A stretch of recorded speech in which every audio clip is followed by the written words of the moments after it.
hip-hop culture, with DJs and singing graffiti art are expressed every day within the inner cities of America and the world. You are not doing hip-hop, you are hip-hop. How goes it? How goes it? I know I'm on video for the second time this week in my robe. Actually, this is Mr. Jack's robe. I just grabbed it. It was the first one that was there, so I grabbed it. But it may become a thing. No, it's not going to become a thing. I am still under the weather, but I had some thoughts, and it never fails that when you are sick, all the thoughts come to you. So I'm going to tell you right now what this video is about. Yesterday, I had the absolute worst recorded video ever. It was disgusting. There was all this buffering. The audio was out of sync. It was also whack. It was awful, absolutely awful. And I thought, what in the world? And then you have to remind yourself, the show still goes on. Life continues. And so as we're in this ninth gate of hell, for some of us, I had to remind myself, life goes on. I want to talk about that.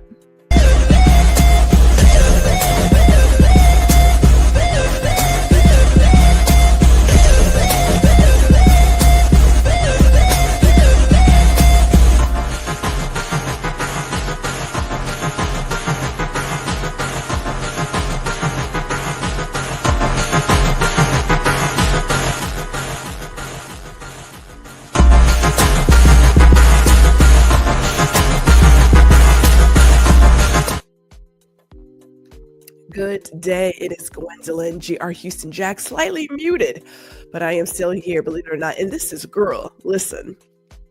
Now, it's not Friday. But it is a day that I thought, let me record something really quick. Just really quick. And it is a retrospective. So when I've had time to sit back and look at things and really think it through after the fact, then all the things come to light. So this is streaming to LinkedIn and YouTube, by the way. If you're on YouTube, I highly cordially invite you to like, share, and subscribe. Even though this video just started, which this is the thought I had the other day. We ask people to like the video when they just walk into the room. Not because, well, in my opinion, not because you actually like the video just then and there, but people forget to do it. Like, they'll watch the whole entire video and they'll forget to like it. You're like, please like that. Go ahead and like it right now. You can always take it away if you don't like the video. But like the video if you're watching. So let's get to the habit of that. Okay, let me get to my thoughts here. Because yesterday I didn't want to cancel my show. And that's the beauty of technology, that you can pre-plan a show and have it air, even though I was in the bed with all of my Kleenex. I am here right now with my Kleenex. Now, this is not saying that you should not rest, because despite the fact that I can sit upright for like 30 minutes, I literally fall back in the bed. That's where we are. So I believe I'm almost done with my bout of whatever this is. I'm not going to blame my littles. I'm not going to blame the kids, but they are highly suspect. They are persons of interest. Which one of them got me sick? That's where I'm putting it. But I had these thoughts yesterday as I watched this show, and it was awful. My God, it was awful. I couldn't help but think about the parallels in life right now. Now, it all depends on where you stand. And no, take it back. No, it doesn't depend on where you stand. Because I believe that most American citizens hit on a conservative mark. We don't want to go too far over here, and we don't want to go too far over there. So there are a lot of values that we all have in common.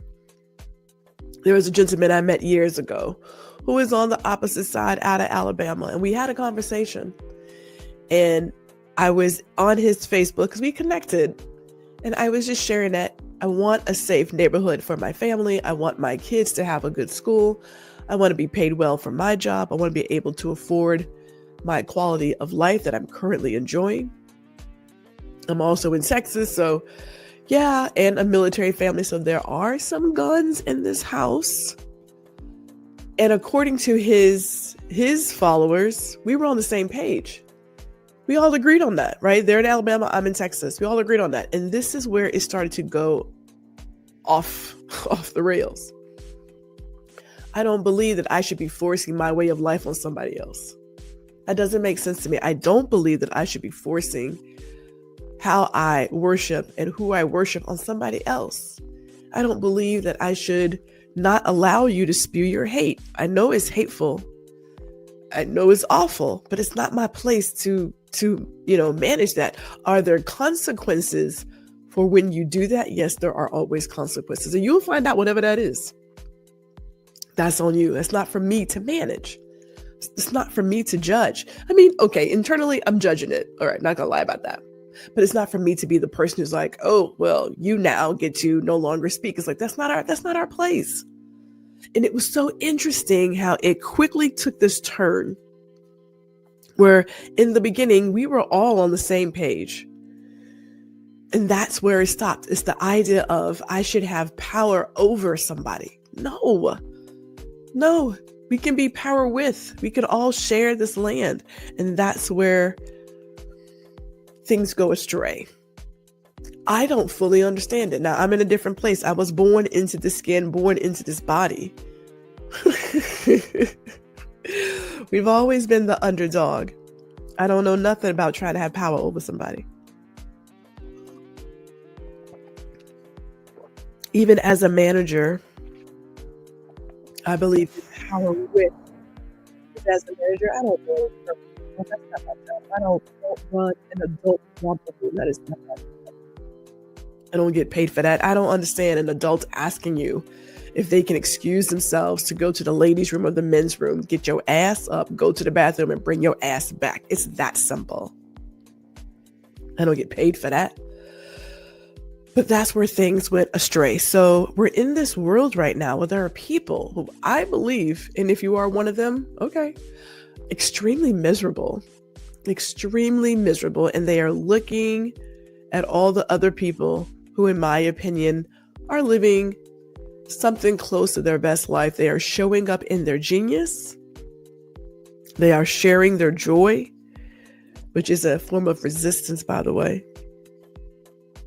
And people are upset about it. Like, how could you still be happy? Because for them, inflicting pain on others is what makes them happy. It's what brings them joy. It's an extremely miserable state of existence.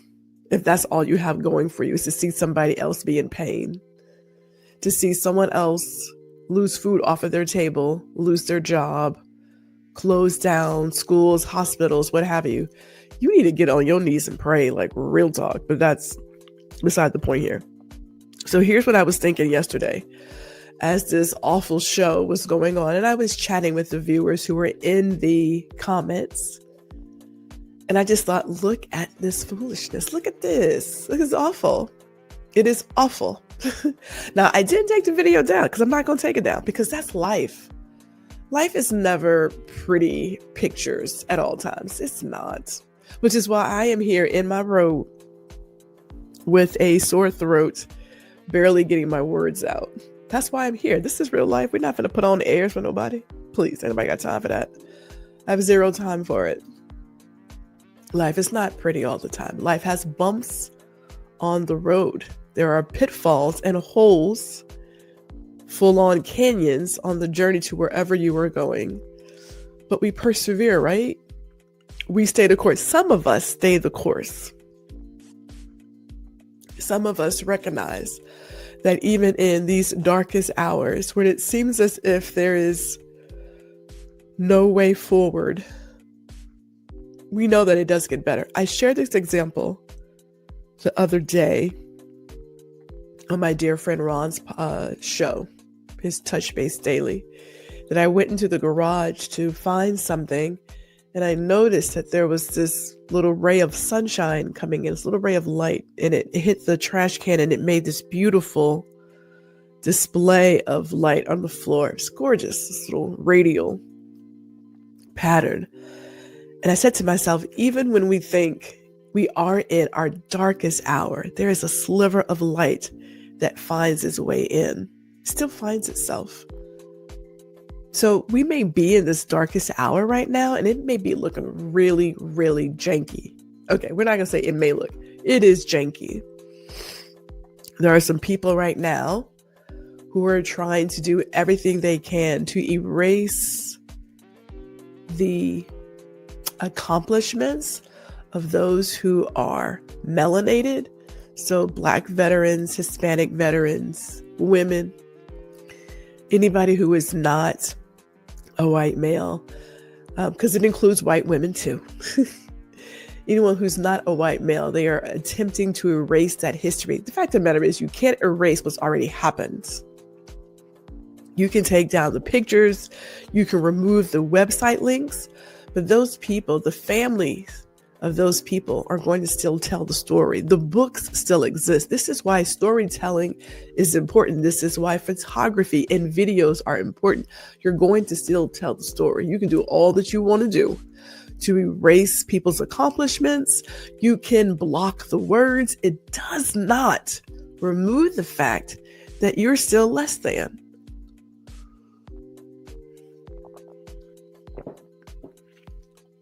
It doesn't change the fact that someone gave their life for this country, knowing that the country hated them, despised them, saw them as less than human. It doesn't change that fact. And yet, and still they fought. They fought for the idea of what America could be. Now we're going back a few steps. And again, it's okay. There is never a straight, uncomplicated path to greatness. It's not. This constant barrage of hate is ridiculous. It is ridiculous. For me, it shows me how insecure some people are. You're banning words. You're taking down photos. Well, first of all, it's juvenile.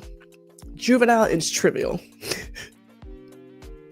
Because you can't just go outright attack the people. So you're thinking, I'm going to attack your legacy. But you're not attacking the legacy.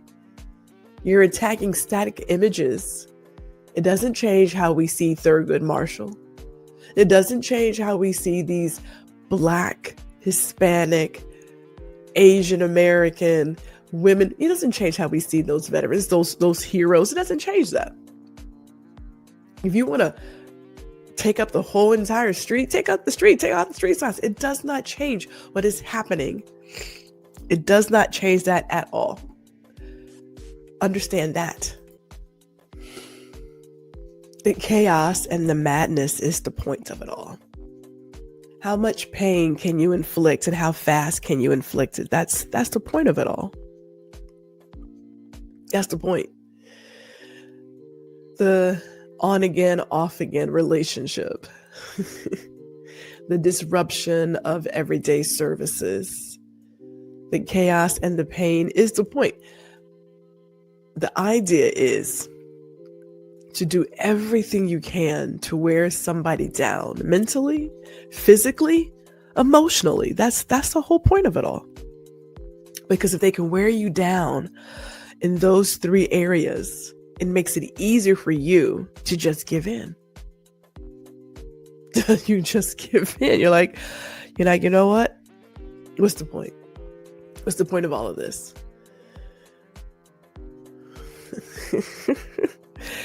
Here's the point. There's always a better day. When the body gets to a place of things aren't working like I am right now, the whole idea is to rest. Now, believe it or not, this is resting. I'm taking a quick break from my rest. A quick break. But we will get back in the bed and get more water and all the things and, But we're not working. Even when people used to call and say, hey, Gwendolyn, I don't feel good today. Can I work from home? And I'm like, no, if you're sick, you're sick. You don't work when you're sick. That's an awful American idea that needs to go away, but whatever. You don't work when you're sick, you rest. Well, I can still do, you either are going to be sick and take the paid sick day. Paid. Or you're going to come in and work. You got two options. So they will obviously say, I'm going to take the paid sick day. Quick side note. I don't understand people who go on vacation, paid time off and work. What was the point of that? Now, that to me is a level of trust that doesn't exist in their workplace. Because if you trusted everything could get done without you, you wouldn't have to be worried about working on your vacation.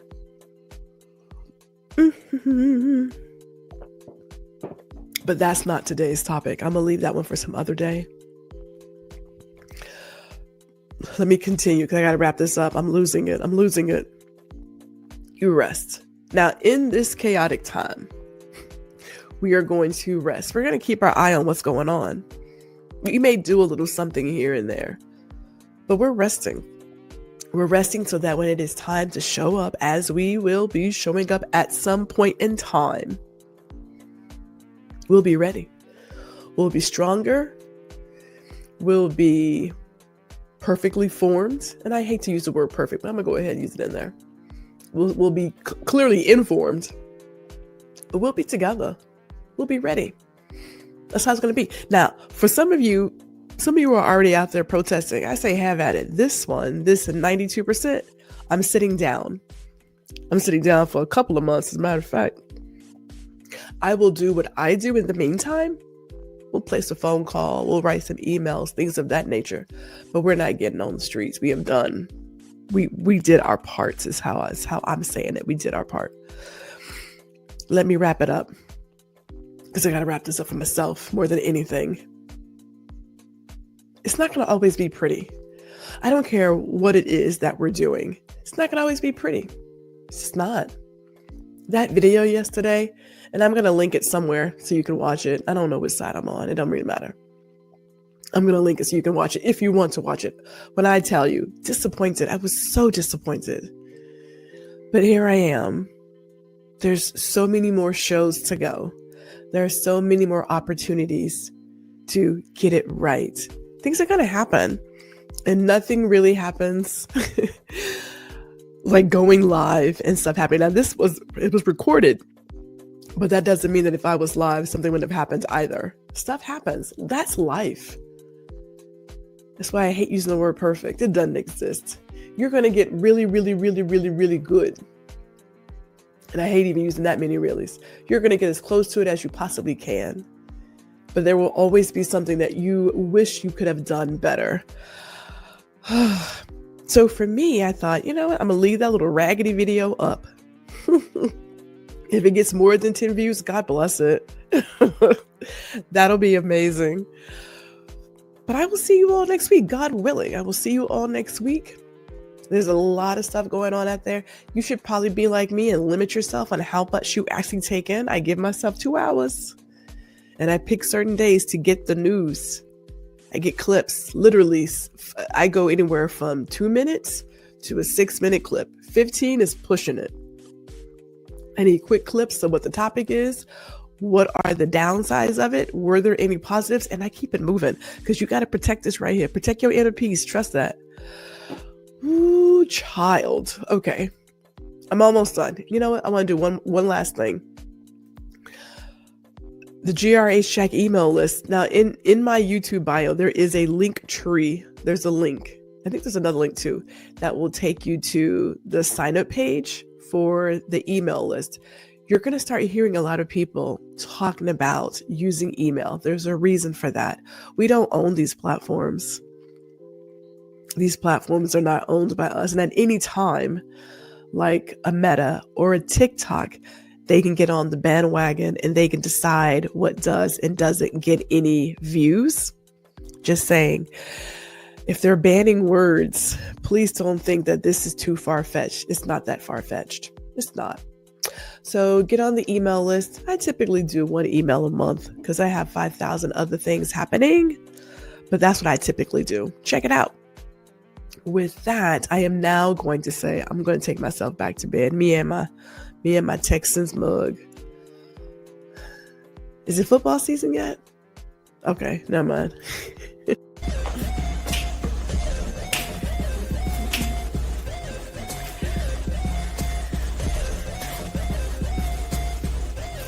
Hey, it's G. Thank you for watching this episode of Guuuuurl Listen.